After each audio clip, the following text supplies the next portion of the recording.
And if his coworkers see him doing what by outside appearances is an adequate to good job, then they may be distraught by this information, not only on a personal level due out of their friendship or relationship with Jake, but just on the grounds of, am I going to be next? What do I have to do to keep my job? Now the next story I'm going to get into is kind of a flip side information on how a company used clear performance standards to avoid these issues.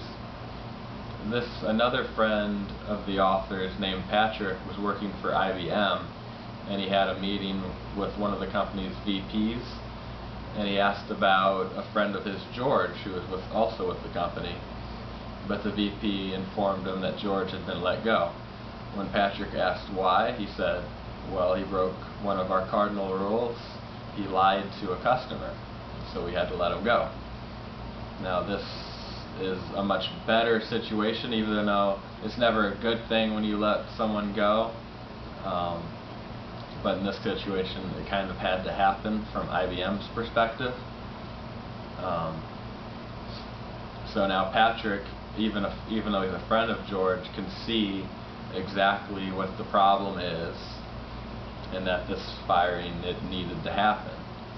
And this was because, as a direct result of this clear standard that IBM had, you can't lie to your customers. This is just a black and white issue. And so now Patrick and the rest of George's coworkers know exactly why he was let go. They know exactly what they need to do in order to avoid being let go as well. And presumably this will discourage IBM's employees from lying to the customer.